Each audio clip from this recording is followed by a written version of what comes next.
Hello and welcome to another episode of Maryland Energy Explained. I'm Jamie DeMarco. I'm here today again with the wonderful Delegate Lorig Charkoudian, and Hey there. we are going to talk about PJM. What it is, how it affects Maryland, what our role can be. PJM has a huge influence on Maryland energy policy. It sets the rate at which we can be deploying our energy, and yet we don't have direct regulatory authority over them as a state. How can that be, and what levers do we have to pull, is what we are all going to be getting into today. Delegate Charkoudian, my first question for you is, I was wondering if you could explain the role of a regional transmission organization in general, as sort of, because it is a beneficial role theoretically that an organization can play, why they exist, and what purpose they are supposed to serve. Yes. Well, anyone who's listening who's ever talked to me knows that I am thrilled to have this conversation about PJM.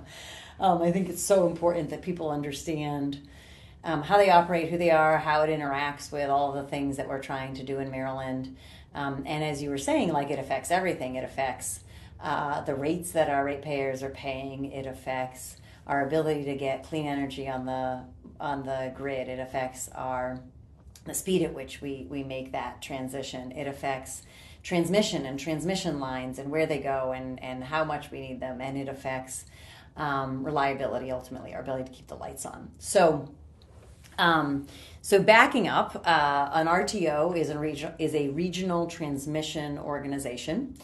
And in general, I would say RTOs are fantastic things. I have colleagues that I talk to a lot in the western part of this country where they don't have an RTO, and I fully support their efforts to try to build an RTO, because what an RTO allows for is that it allows for sharing across multiple states, and especially with the smaller states on the East Coast, we need to share with each other. We need to plan with each other. It would be duplicative if we all had our own grids and we all figured out by ourselves, getting generation from generator to load, and all the transmission was within each state by itself.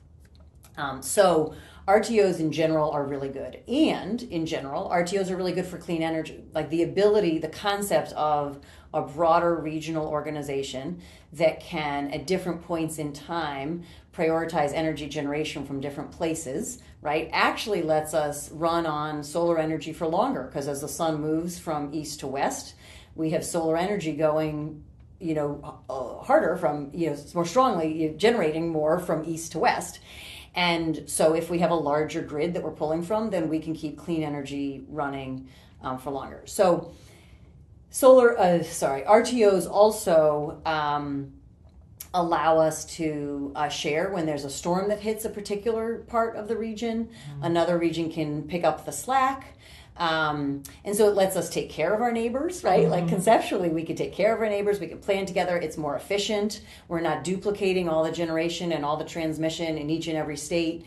So overall, the concept of an RTO is a really strong one, and I am very supportive of them. I support them in the places that don't have them, but and I say to the folks in the western part of the country who are building one, I'm like, don't do the governance the way that we did at PJM. And I say we did. I wasn't here in 1910 when they were getting started, but neither was I. Don't build it the way, don't build the governance the way that we did it. There's so much to learn. One of the things you can see in this country, there's a couple of other RTOs that you can look at. The New England ISO, which is the New England Independent System Operator, also the RTO. MISO, which is the Mid-Continental Independent System Operator, which is the Midwest plus Canada, a Southwest Power Pool. And you can see MISO and Southwest Power Pool that learn from our mistakes, mm-hmm. and have better governance, have better outcomes. We'll get to that.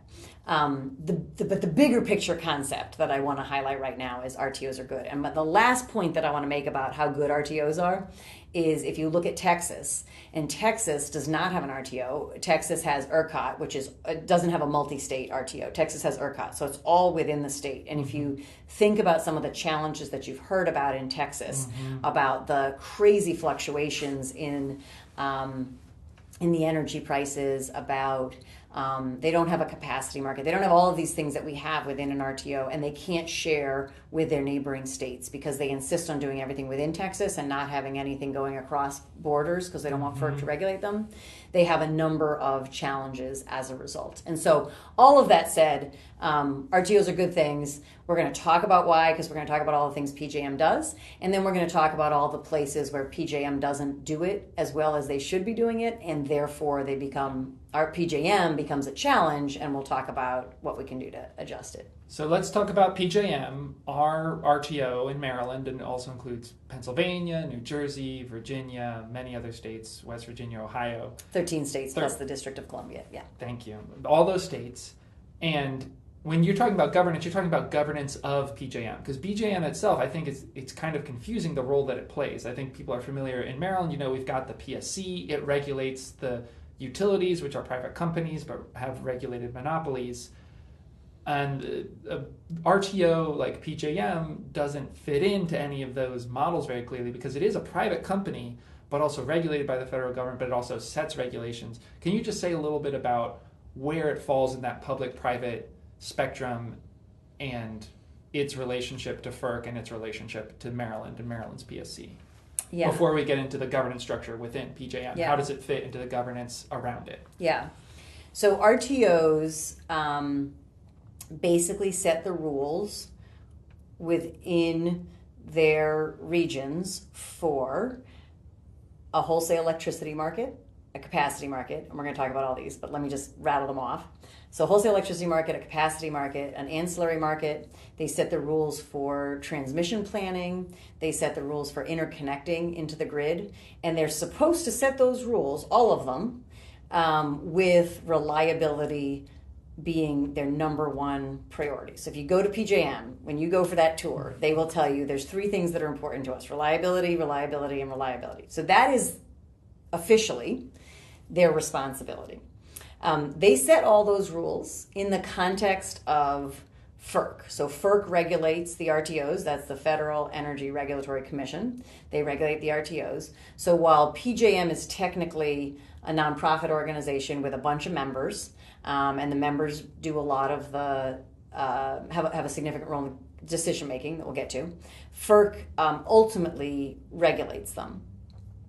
But FERC regulation takes a long period of time. So when FERC makes a decision, it takes a while to sort of become implemented at PJM. Sometimes PJM files a complaint. Sometimes they appeal it to court. Other people jump in with lawsuits. So it is not like FERC will make a decision and then the next week PJM will change the way it's doing things. So you, and we're going to talk, I think, about Order 1920, which is transmission planning. I don't want to get into that just yet, but part of what you see with that order is how FERC can make a decision and PJMs can still keep going in a different direction for a very long time before FERC really forces them to do things differently. So they're setting, PJM, a nonprofit private organization, is setting rules for transmission in various markets that affect us in policy in Maryland and set the rules that we operate in. But are a private organization regulated by the Federal Energy Regulatory Commission, but that is kind of delayed and takes a while and is its own process that we in Maryland can't control. That is the stage in which they operate. And you mentioned a few times when you're talking about the other RTOs, lessons they learned of how not to set up an RTO, in that PJM's internal governance structure and decision-making process and how the various members that are part of PJM decide what PJM is going to do is flawed. And I was wondering if you could first talk about what that decision-making structure looks like and who sort of has control over this private entity. Sure. So the members of PJM officially are the generators. So that's Talon, that's APS, that's NRG. And what is APS? Just the companies. They're the generators. So they own mostly fossil fuel generation because that's the primary thing that's on the grid right now. There are generators who own clean energy that are included amongst their members. and they are the transmission owners, in particular the incumbent utilities. So that's Exelon, and then Exelon has a bunch of 13 subsidiaries that are get votes. We'll talk about the votes in a moment.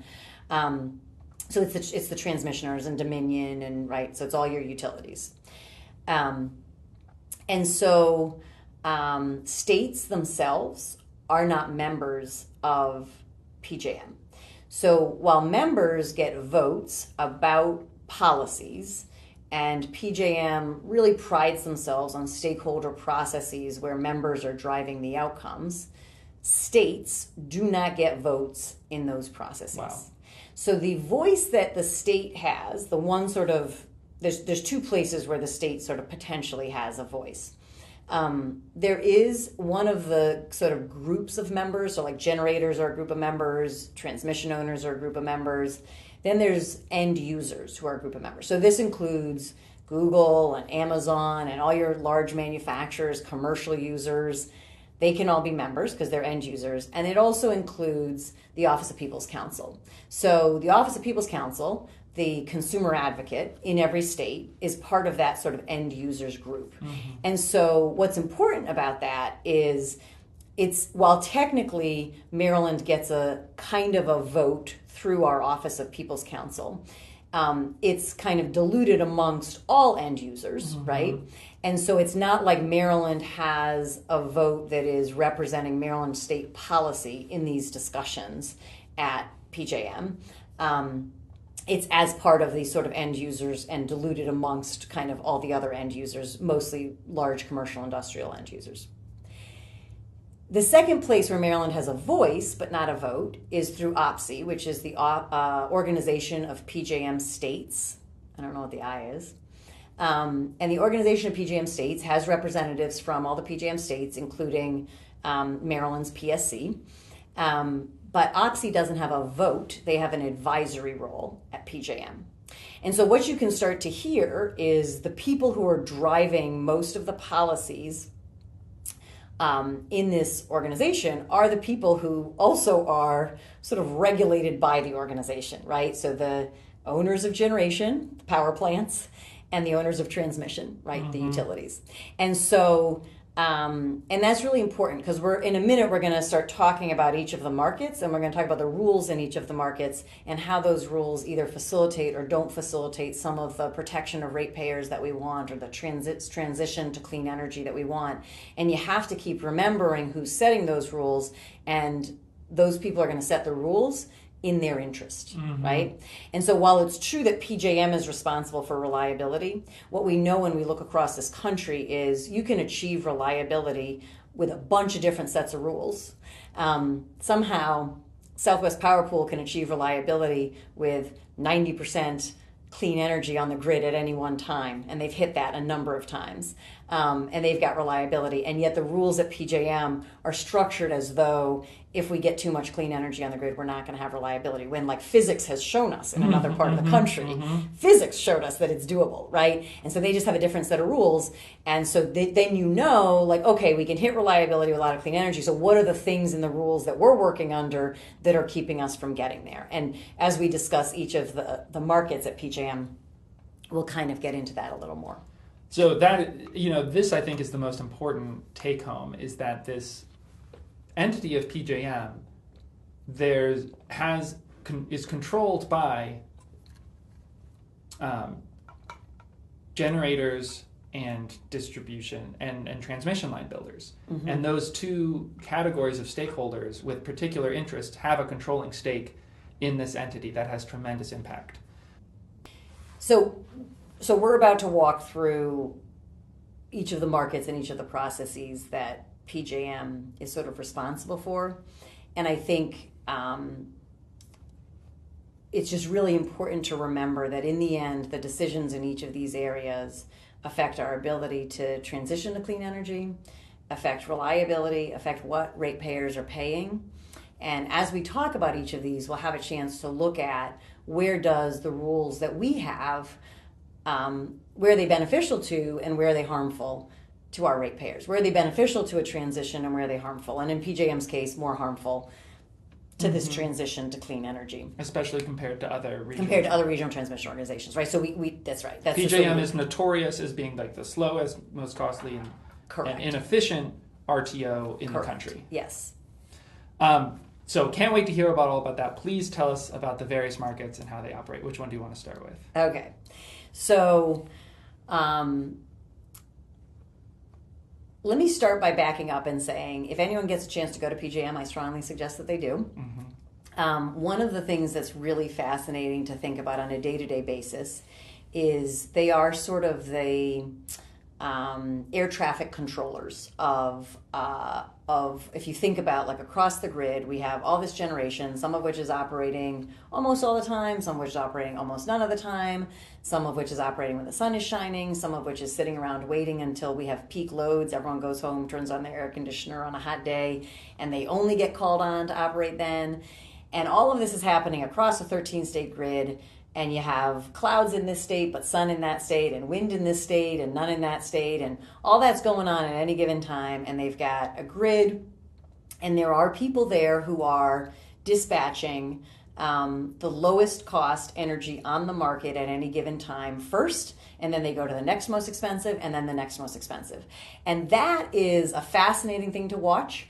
They're making sure that across the grid that you have the lowest cost electricity on the grid at any given time, which, just by the way, when it's operating, it is solar, it's wind, at any given time, and that's being dispatched, and then also that there's enough electricity. A lot of what they have to do is regulate the frequency of the grid, is what it's called, and that sort of is by balancing supply and demand in any given millisecond, right? Because to have the right frequency on the grid so that the grid is operating and you don't have problems with the way the grid itself is running, you have to balance supply and demand in the millisecond, right? It's really incredible that it just works every day. It's impressive. And as again, like folks know I have some criticism of like the markets, but the folks running, I mean, those are my heroes. The people running that shop, oh my gosh, I like go in there and I'm like, these engineers, I'm just or I don't even know what their background is, but they do an impressive job, and it's impressive to watch, and it really gives you, again, coming back to where I started, which is RTOs are good things. It really gives you this understanding of how crucial this is to how we're operating in our world, in our RTO at this time. So there's that piece of what the RTO does that I think, I fully celebrate. It's exciting, and it's worth seeing if anyone gets a chance to get to Valley Forge to go take a look at that. To support that to happen, then, there's a bunch of the markets that PJM manages. And so there's the market for wholesale electricity, and there's sort of the immediate spot market when the electricity is being sold. There's day-ahead market. I think that's something that people have a decent understanding of like, I am a generator, I'm going to sell my electricity into a market, just like stock markets and other markets, and the price is going to go up and down depending on a number of factors. And so that sort of is that's the wholesale market. That's one of the markets that gets operated by PJM. That one's a pretty straightforward one. I think people can wrap their heads around that one. The second market that PJM operates is the capacity market. And this is where you start getting into sort of more complex things. I am an economist by training, and one of the things I know about markets in general is there's actually no such thing as a free market, because every market that's out there, we've essentially created by policy. Even in the most free market states, the states that say they're doing the most with free market, we've created them by policy. But some markets are even more created by policy than others. And the capacity market isn't even really a market. It is a market-like structure, because it is fully created by the rules that are set. And here's the reason. So here's the idea behind the capacity market. It takes a while to build new generation, right? And so if your wholesale price is going up and down, in any given day, in any given month, in any given year, you want to make sure, though, that a generator is going to be there 3 years from now. It takes 3 years to build a generator. We want to make sure that generator is going to be there 3 years from now. We don't want to wait till 3 years from now and all of a sudden go, oh my gosh, there's no supply, and now the price goes through the roof as we're scrambling to get enough energy onto the system. And so that sort of is the good thing about the capacity market. What we're going to do is we're going to say, all you generators who want to be out there deciding whether to stay on the market or not, to shut down or not, to come on or not, we're going to pay you to be hanging out so you're there 3 years from now when we need you. And so all the generators get to bid in and say, here's how much I need in order to be there 3 years from now. And then PJM uses projections about energy use, how much we need, how much what the load is in general, what the peak load is going to be, right? That's what we're building towards. We're always building towards the peak load, and then runs the market and decides, and then basically manages and hands out the money that's collected from ratepayers, hands out the money that's going to be collected from ratepayers to all the generators to be there 3 years from now. And they hand that money to the generators, and the generators, if they're not there when they're called on, if 3 years from now they got money to be there, and either they're not there because they shut down, that's less likely, but for whatever reason gas pipes freeze and the gas combined cycle plant can't turn on when we need it, then that generator gets fined for not producing. Now, one of many controversies at PJM right now is whether that fine is high enough. Whether the fine is high enough because you have these plants that didn't produce, did they get fined enough to get them to bid in the right price and in the right way the next time around? But broad picture, the idea of the capacity market is that in order to make sure we have enough electricity 365 days a year, every minute of every day, there are some power plants that are just going to have to sit around most of the year and only operate for short periods of time during peak load. And they couldn't make that work financially if they were just selling electricity during those peak loads, because that's not enough electricity to sort of sustain the cost of building and operating that plant.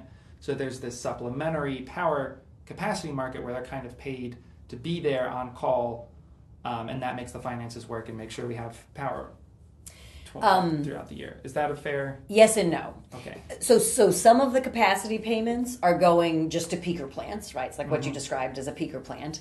And some of the capacity payments are going to plants that are going to operate pretty much all the time, right? So like offshore wind is not a peaker, but offshore wind could get capacity payment because they are going to be there in 3 years and they are going to be supplying energy to the grid. Now, if at some point we choose to curtail the energy and not put it on the grid because it doesn't balance the load right, that could happen or not. But they can still get a capacity payment even there. So it's not just for peaker plants. Peaker plants are part of it, and then also generation that's expected to be there and generating most of the time can also get a capacity payment. It's paying to make sure we have generation on the grid, whether it's 24/7 capacity, nuclear power plant, or a peaker plant, right? So coal-fired power plant that's only showing up a couple times in the summer. Yeah. Right? So the capacity market exists to make sure that long-term we're going to have enough capacity to meet electricity demand. Yes. And so again, Texas does not have a capacity market. And so one of the things you see in Texas as a result is these wild fluctuations in the price of electricity, right? And there's a bunch of other reasons for that. But one of those reasons is you only have the wholesale electricity prices to send signals to build or not build, stay on or don't stay on as generation. You don't have the signal of a capacity market that lets you know you're needed, and so you bid into the capacity market and you stay on. So there's the wholesale electricity market, which is the straightforward, some people are selling electricity, other people are buying it. PJM is the intermediary. Then you have the capacity market, which is a little more complex. PJM is making sure that we are building the amount of capacity we need long term. What are the other market? I want to say one other thing about the capacity market. The more sort of complex and market-like structure you're building, the more who is making the decisions about the rules matters for your outcomes.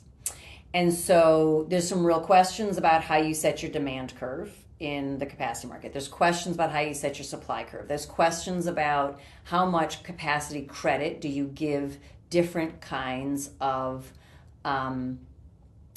generation. So there's a capacity factor, it's called, and so nuclear, which pretty much runs all the time, 24/7, has a very high capacity factor. Combined cycle has a lower than nuclear capacity factor. Coal has a lower than combined cycle capacity factor. Offshore wind has a higher capacity factor than land-based wind. And there's all these, so there's all of that that's going on. Mm-hmm. And there's who calls the shots on that, like what the capacity factors are. But the more important thing is, and I won't get too far into this because this is where it gets super technical, but I'm going to give an example to highlight this point about who sets the rules results in what you end up with on the grid. For many, many years, storage could never pass the rules that PJM had for the capacity market. Mm-hmm. Now think about that for a second. The capacity market is, are you going to be sitting there when I need you? Can you be sitting there when I need you and turn on? There is nothing more than battery storage that is sitting there when you need it and can be turned on, right? And because the rule was related to 10 hours, even if you had 3 sets of 4-hour batteries, which is the same as 10 hours or 12 hours in this case, 3 times 4, it's pretty basic math, storage could never clear that capacity market. And so that's what tells you, like, okay, hold on a second. There's somebody setting rules in a certain way that is making it so that coal plants can stay on, because capacity market keeps coal plants on, but storage can't get on, right?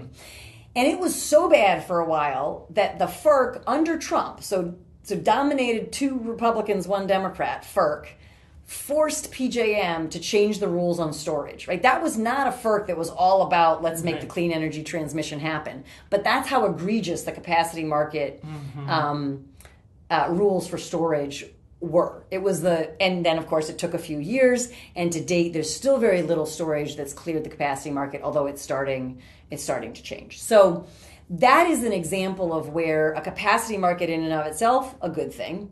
The rules and the way you write them lead to certain kinds of resources getting capacity payments and others not. And so when you think about what does it take to bring on storage or bring on renewables, you've got to stack all the different amounts of money. You got to stack what you're going to get from the wholesale market, and you got to stack what you're going to get from the capacity market. So if you can't get anything from the capacity market, that's going to make it much harder to bring that resource online. Yeah, it seems like an obvious problem that if you have entities that own power generation and those entities can control the rules of the market that subsidizes power generation, they're going to write the rules to benefit their existing fleet of assets because they're writing the rules of the market that they're competing in. Yes, it's going to get even worse. Wait till I start telling you about reliability must run. Okay, I can't wait. What are we going to talk about next? So ancillary markets. I just say this real quick. The ancillary market is basically the part of the market that does kind of the frequency regulation.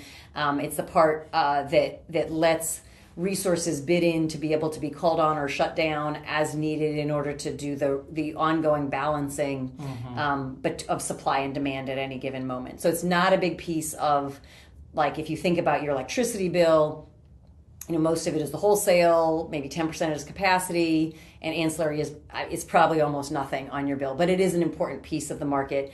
And one of the things that I'll just say about it is there is conversation about the ancillary market and frequency regulation because, again, to bring more and more renewables on, it is absolutely possible, as Southwest Power Pool has shown us, to have 90% renewables and have the frequency regulation functioning just fine.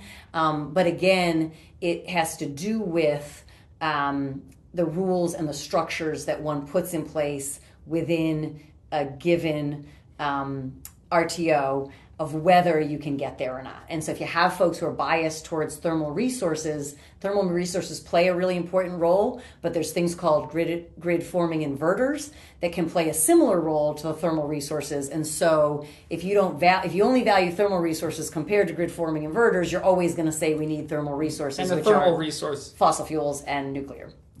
Yeah. So again, it comes back to, it's not that there aren't hard physics issues that we have to work out, like physics is real, but if someone really looks at it only from the perspective of fossil fuels and,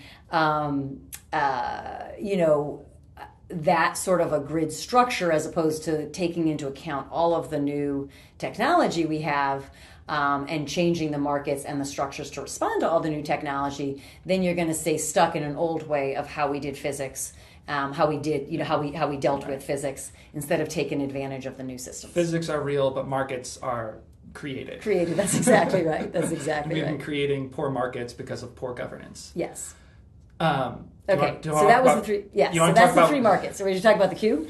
The three markets again are the wholesale market, the capacity market, and the ancillary market. Yeah. The other thing that that an RTO does is that it does it's supposed to do transmission planning, and so it sort of analyzes the grid, the needs, load. When new load is coming on, so factories getting built, a data center's getting built, a bunch of there's a growth in population, whatever it is that might be coming, new EVs, analyzing load that's coming, analyzing generation that's trying to come online, and figure out how do we make the transmission within all of that work. And so they do that analysis, approve of transmission, and then they sometimes, if it's a urgent situation, they might just give the incumbent utility the ability to build the transmission. In other cases, they'll do a competitive process, and incumbent utilities can bid, or competitive transmission, merchant transmission developers can bid, and they'll build new transmission.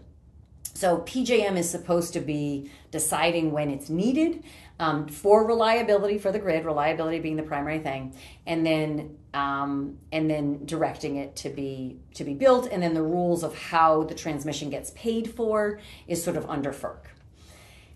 The problem with the way that PJM has been doing transmission is it is much more reactive to crises, or it is and so there's planning. When I say crises, I don't mean we need the transmission tomorrow and it's getting built in 15 minutes, but like within a 2, 3, 4 year, 5 year period. Or in the case of like bringing on new generation, like offshore wind, it sort of almost looks at that as a separate thing that's not actually solving any real problems it has, and just makes the offshore wind developers pay their own way to get onto the grid. So the new stuff coming on is paying its own way, and then we're forcing ratepayers to pay for new transmission that's needed for load. And so just to give you a very specific example of that. Right now in Maryland, we're going through a process, depending on the timing of when people listen to this, it's the summer of 2024, and there's a bunch of different new transmission lines that are getting built. They're getting built for new load. Primarily, we have Virginia data centers that need support. We have Maryland data centers that need support. And then we have a coal plant closing. I'm going to come back to that in a moment. And so there's a bunch of new transmission that's going to get built because we've had retirements in transmission and we've had growth in load. And so we need to bring some of the energy from Pennsylvania, in this case, is what's happening, into Maryland and into Northern Virginia. So as a result of all that load growth, PJM goes through a process and they say we need to build all these transmission lines, and then they bid out one of them, they give Exelon the other one, and so all this transmission is getting built at a very significant cost to ratepayers. $5 billion for one, $800 million for another. There's a few others I don't know the price tag on. Meanwhile, we have offshore wind developers on the Eastern Shore who are going to try to get their offshore wind to the Delmarva Peninsula, and they are having to figure out how to do that and pay their own way to get it onto the Delmarva Peninsula. So in theory, you would think, we're bringing on new clean energy over here, we need energy over here, let's coordinate all of that. So we're paying for transmission once. That is not the way the current transmission process works at PJM. You would love an RTO to say, like, here's the long-term projections we know. We know more coal plants are going to retire. We know more offshore wind is going to retire, or it's going to come online. We know demand is going to increase. Let's plan between now and 2040 to find the lowest cost option to build the minimum amount of transmission necessary to meet all of these needs at once. But instead, they're just operating on this, like, here's a specific, acute, immediate problem. Let's put an expensive short-term patch on that. Here's another one. Let's fix that. And there isn't the holistic. Yes. And that's not to say, when we say short-term, like we're talking 5 years. I mean, like, not short-term, again, 15 minutes. But, so there's not holistic transmission planning the way that, for example, MISO does holistic transmission planning. And if you look at an independent organization that looks at transmission issues, gave MISO like a B plus and PJM like a D minus on their transmission planning. And this sort of is a really important example. The other thing that you could do better if you were doing long-term transmission planning is you could use more grid-enhancing technologies and reconductoring. Reconductoring is taking the same lines that we have and using rewiring them basically with much more efficient wires, and so you can get way more out of the current system that you have. And so again, we need to build transmission. There is going to be transmission built, and that is hard to build. But we don't need to, if we build it more efficiently, if we maximize the use of grid enhancing technologies, reconductoring, build it in a coordinated way for the load plus the clean energy we're bringing on or any new energy we're bringing on, if we do that, we actually will have to build less over time at a lower cost to ratepayers and in a more efficient way. And it's another instance where has power in PJM affects the outcome, because if you're a transmission builder, your company builds transmission, you don't necessarily want these grid enhancing technologies and these reconductoring, which add new capacity at lower prices. You would love to build a whole new transmission line from scratch, which is going to create the greatest bottom line for your company. And so it's another instance of who controls the rules controlling the outcome. That's exactly right.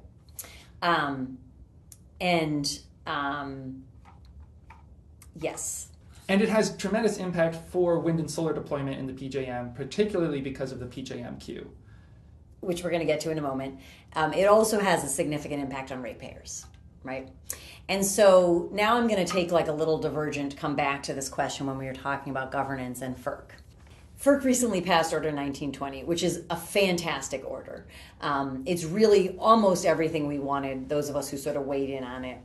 And it is transmission planning. It's planning in this way that we talked about, a 20-year horizon, but really thinking about this integrated process of all of the needs, bringing on the new energy, bringing on addressing the new load. It also requires maximization of use of grid-enhancing technologies, reconductoring, storage as transmission, like all of the pieces, right? What's the first thing that PJM did? They filed for rehearing. They basically said, we want to keep doing things more or less. We don't want to do it. We don't want to do it. The way we're doing it, we want you to consider the way we're currently doing it to be meeting those goals. So that sort of tells you, right, like, and now there's this process. So FERC denied their rehearing request, they're appealing it, right? So now there's this process that's going to happen. So when we say that the RTO is regulated by FERC, that is true, but there's all this back and forth that now we have this new rule. What should be happening is PJM should be saying, okay, the new rule is there, let's change how we're doing things to respond to the rule. That still might take a little while before we get all of our new rules in place. But instead they're fighting it, right? So now there's this fight back and forth. I don't know how long that's going to last. And so it's even longer and longer before a rule that the regulatory agency said is the rule in the United States of America across this country becomes a reality for PJM and the PJM states. And that's just where this piece about who's really calling the shots kind of becomes more complicated. Very complicated. So that's transmission planning. The next thing I want to talk about is the interconnection queue. Because interconnecting into the grid requires that transmission is structured to be able to take. You can't just kind of show up anywhere in Maryland or Pennsylvania and say, I'm going to build, 2,000 megawatts of whatever, a gas plant, solar and storage, a wind farm, and then just kind of plug it into the grid, right? The grid has to be able to take that injection of that energy and put it into the grid in a way that it gets to the substation and it gets onto the lines and it gets somewhere. Okay, so depending on where you're trying to do that, the grid may or may not have the capability to kind of take it. And then there's a question of what other upgrades in that section of the grid need to be made so the grid can, at that point, take this injection of 2,000 megawatts or whatever it is you're trying to put on the grid. And so PJM, in their transmission planning capacity role, part of their job is to do a study to say, okay, Jamie's energy company wants to put 2,000 megawatts of solar and storage there. We're going to study the area, study the substation, study the transmission, and figure out what are the upgrades necessary. And then we're going to turn around and say to Jamie, in order to do that, it's going to cost you X number of dollars for the upgrades. And if you're good to do that, you can go ahead and pay those upgrades here to these transmission developers and put that solar and storage there. So in theory, that is a decent system, right? You want that to happen. You want to be able to have that plug in. You want to make sure that the system can take and enhance and sort of, in theory, that's a decent system. The system needs to be able to take on any energy we put on it. Now you can hear already how that system would be better if it was done in the context of a broader transmission planning. If we know we're building lines here, here, and here in the next 10 years, and Jamie can be told that, so he's thinking about his project that's going to come on in 5 years, and can it get done in the context of the line that's also being built there, right? Like if you can coordinate that, way more efficient for everybody. So that's an improvement. The bigger problem with the PJM interconnection queue is that it is incredibly delayed.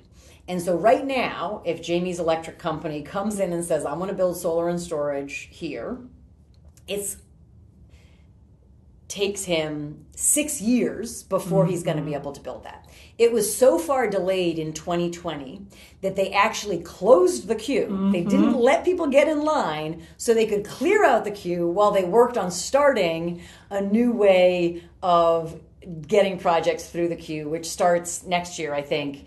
And it's still closed. It's still closed. You can't get in. You can't get in. In this time when we have a capacity crunch, we need new capacity on the line. For the past 4 years, no new systems have been able to even get in line to be built. Yes. And so when PJM says we have a reliability challenge, there's all these plants that are closing, and we need new plants online, we have a reliability issue, it is their queue that is keeping plants from coming online. And this is not happening to this scale in other RTOs. Other RTOs have figured this out. This is a PJM problem. There are queues everywhere. Right. PJM's is the worst. And what PJM will do sometimes is they'll point to numbers of how fast things are getting through the queue for the current queue, the stuff that was in line when they closed it off. And if you look just at those numbers, they look pretty good. But if you actually consider the fact there's a bunch of people trying to get in the queue that can't get in the queue, the numbers don't look good at all. If you ignore all the people we disallowed from applying. That we're not letting get in the line. That's right. Now, here's some things that are worth, that PJM will say about this. There's a couple things PJM will say about this. One of the things they'll say is, well, as we moved towards more renewables, a lot more people were getting in line. When you were just building a handful of gas plants a year, you had fewer people getting in line. Now when you're building, dozens, hundreds of solar fields a year, more people are getting in line. That is true. And they'll also say not everyone in line ends up building their projects. And I want to talk about both of those things because it's really important that people understand the context for this. So what happened is, when PJM, when energy generation started shifting from a handful of fossil plants to more and more, some fossil plants still trying to get online, gas plants, but also more and more renewables, so smaller projects, more of them. PJM wants us to trust them with their ability to forecast. It's literally their job to forecast. They say they're going to get reliability for us by forecasting. That is what we trust them to do. If you looked in 2005, 6, 7, 8, 9, 10, 11, 12, what you would see across PJM is state policies that were driving towards more and more renewables coming on.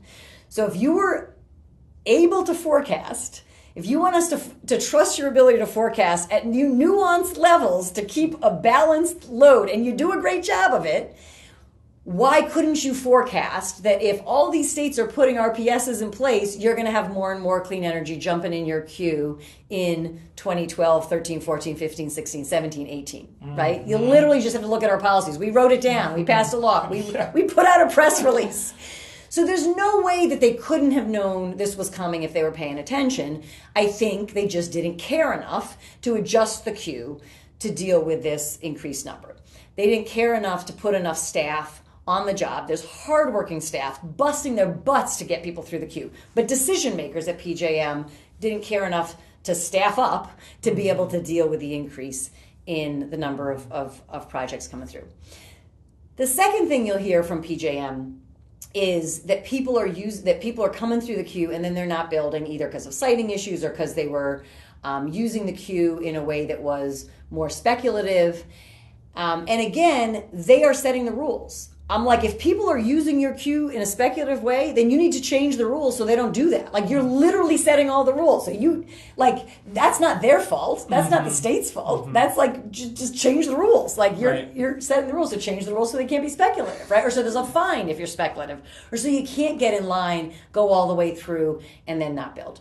The third thing that is worth mentioning for some of the folks who got through the queue and are not building is the reality is if you got in the queue in 2019, which many of the folks who are cleared now, in 2019 you had all your financing together and that project was going to pencil, and now you come out of the queue in 2024, the cost of building that project has changed radically. The cost of capital has changed radically, and so it is entirely possible that people who were not speculative got in 19, had their financing lined up, now are coming out in 2024, and the project legitimately can't pencil. So while it's true that siting is an issue and we need to work out siting across PJM, there's other issues that affect whether or not solar gets built. The vast majority of the responsibility for the lack of capacity coming online right now falls squarely in the lap of PJM and their failed queue system. Because every concern they're pointing to is also being faced by every other RTO, and every other RTO has figured out a better way to do it. I mean, PJM has more than 3,000 active projects stuck in their queue. As you mentioned, they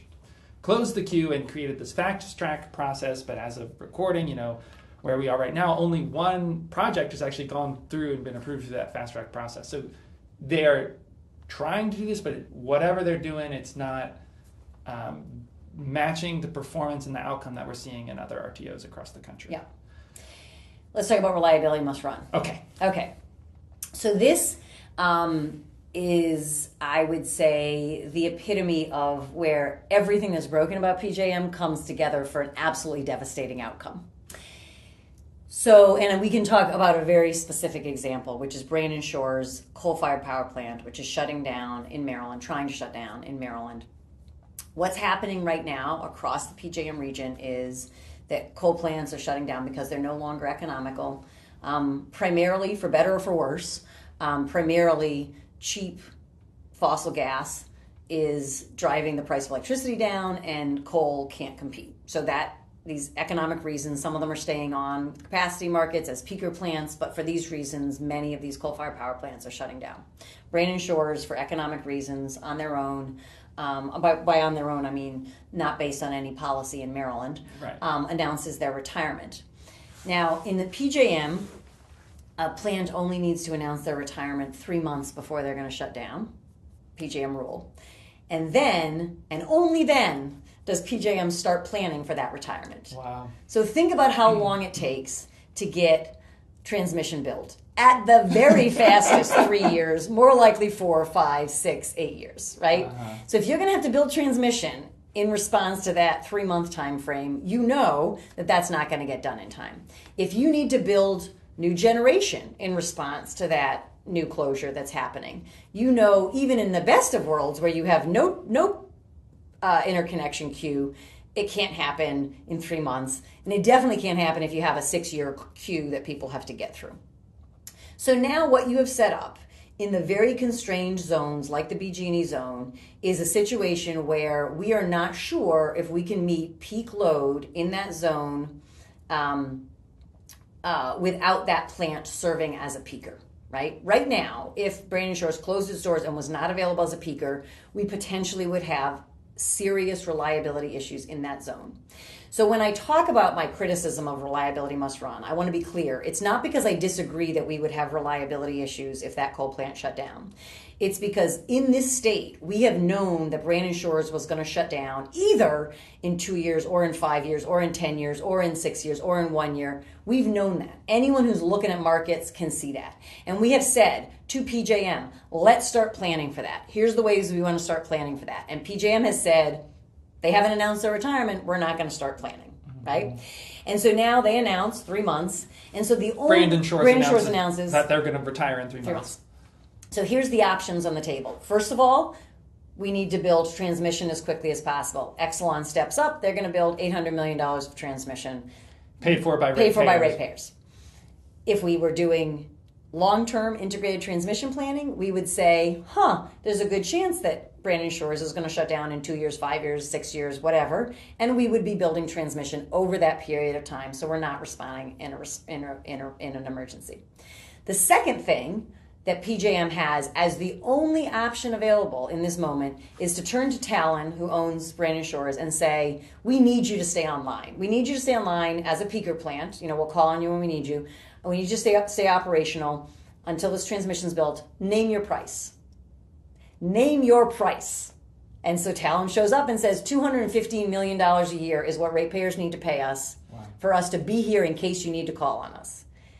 And we got no choice. That's the rules. And so again, Talon is helping to write those rules. Talon and their peer organizations. Exelon is writing the rules. Yep. All of these factors who are getting hundreds of millions of dollars from Maryland ratepayers are writing the rules by which they are being awarded these hundreds of millions of dollars. That is correct. From Maryland ratepayers, and Maryland PSC, Maryland legislature, cannot control it. Which is interesting, you would say, because last year the state really tried to engage with, I had a bill, MEA wrote a letter, PSC supported, tried to engage with PJM and said, look, we know this RMR is coming, this reliability must run is coming. We know it could cost our ratepayers somewhere between $600 million in the best case scenario if the transmission is built on time, possibly up to $1 billion if there's delays in that transmission. Of money we're throwing down the toilet, right? Because at the end of that period, we've used them as a peaker plant, and that money's gone. Mm-hmm. Instead, how about we invest that same amount of money in storage? How about we invest that money in storage? The storage serves the reliability. We still build the transmission, but the storage can serve, and there's all these studies that we had done, and it showed how it could work. You would still keep Wagner online, which is the plant next to Brandon Shores.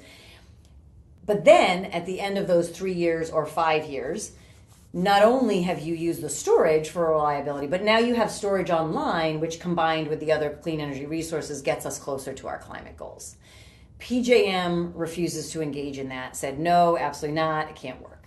Now, the good news is many of us have been putting pressure on them to develop alternatives to RMRs. They just opened a stakeholder process that may, in a year, 2 years, 3 years, have an alternative to RMR. So that pressure eventually over time is leading to something. Mm-hmm. That's the good news. But in the meantime, as it relates to Brandon Shores, ratepayers are going to be on the hook for hundreds of millions, $1 billion or more dollars because of, again, I put it squarely in the lap of PJM, their one, lack of an ability to do or willingness to do long-term transmission planning, and two, lack of a willingness to have an option other than RMR, and three, lack of a process that can bring new generation on. Mm-hmm. Now, there's one last thing I want to talk about the queue and RMR, because a year ago I went to PJM along with other legislators from other states, and I went to one of their committees, and I strongly urged them to allow for a way around the queue if new generation was going to replace old closing generation. I said, look, if you are going to a random field, in Maryland and putting up a solar panel, and there's never been a solar panel there before, and you're figuring out if it can go into this transmission or not, okay, you need to study that. But if Brandon Shores is closing and someone wants to put solar and storage there, or a gas-fired power plant there, anything, we already know that transmission grid can handle, at that point, it's 1,200 megawatts of a capacity there. So you don't need to go do a bunch of studies. So have an exception to your rule about the queue that if it's replacing retiring generation where you already know it can interconnect, you don't have to go through that interconnection study. You don't have to get to the back of the queue. Because right now, if there were a plant, gas, solar, whatever, that wanted to go at Brandon Shores, it would have, so Brandon Shores closing, mind you, let's review. We're about to pay between $600 million and $1 billion to keep it running, right? To keep a coal plant running. Keep a coal plant running. If a gas plant or a solar and storage plant said, I'm going to buy that from Talon and I can be operational in 6 months, PJM would say, no, you get at the back of the line and wait 6 years. Instead, we're going to run RMR. right? It's called the transfer of interconnection rights. That's what many of us have been advocating at PJM, that the transfer of interconnection rights, especially in areas with reliability issues, should jump the queue, should be at the front of the queue, should not be going to the back of the queue, because you don't need to do the same studies for them, right? Not just because we value reliability, which we do, but also because technically you don't need to do the same studies. And so they have refused. Again, I'm hopeful. I keep advocating. Maybe the current reliability challenges we're facing today, maybe the current capacity market prices that we're facing today will move them. But it's frustrating that we have to wait until multiple crises, urgent transmission builds, crazy RMR prices, insane and unjust capacity prices to start to have PJM say, oh, maybe we'll start a multi-year stakeholder process to look at alternatives to RMRs, look at CIR transfer possibilities. So that's what I got. That's a great, as you mentioned, culmination of all the things wrong in how things are currently operated and how things could be better. And it sounds like even though Maryland doesn't have a necessarily strong voting bloc within the PJM process, they are responsive to sort of legislative advocacy and inquiry. And that's generous. Let me back you up. Maryland does not have any voting bloc at PJM. Right. Like Maryland doesn't have any vote. The state of Maryland, as policymakers, the governor, PSC, MEA, the legislature, no votes. OPC, as part of a broader block of end users, a vote. So all of our advocacy, and we need to keep doing it, is really coming from pressure of state policy. This is what's important to us. We need you to work with us. Sometimes I call PJM a shadow government because in theory, the Federal Power Act has designated states are the ones who make decisions about generation mixes in their states. That is federal law. But all of the rules at PJM, over which we as states have no control, govern, as we've described for the last hour, how we are able to make the generation mix decision in the state. And I'm trying to end us on a call to action here, but call to action, I'm all for. It sounds like we need to keep engaging with PJM on the issues. Yeah, absolutely. And let me just say this: even though officially I don't have a vote, I don't have a role, I don't have a say. Hope springs eternal. I've been up to PJM a bunch of times. I meet with PJM folks all the time. I work on understanding what their perspectives are. I work with other stakeholders at PJM. I work for more transparency. I organize legislators to write letters to FERC to drive PJM to change things. I organize legislators to write to PJM. So even though officially I don't have a role, state legislators don't have a role, it is still crucial that we continue to engage and we continue to put pressure and we continue to understand how their rules are affecting what we have going on in the state, and that it doesn't have to be that way. That is a great message. This is, every time I learn more about this, I'm increasingly shocked by the setup that we have, and I'm so grateful for all the work that you're doing, that everyone is doing to try and manage up on these people who set our rules. And it sounds like to make fundamental change, the power structure of how decisions are made at PJM somehow needs to change, and maybe that's a conversation for another day. Yeah, that's part 2 of the series. Well, always a joy to talk to you. Thanks so much. Thank you.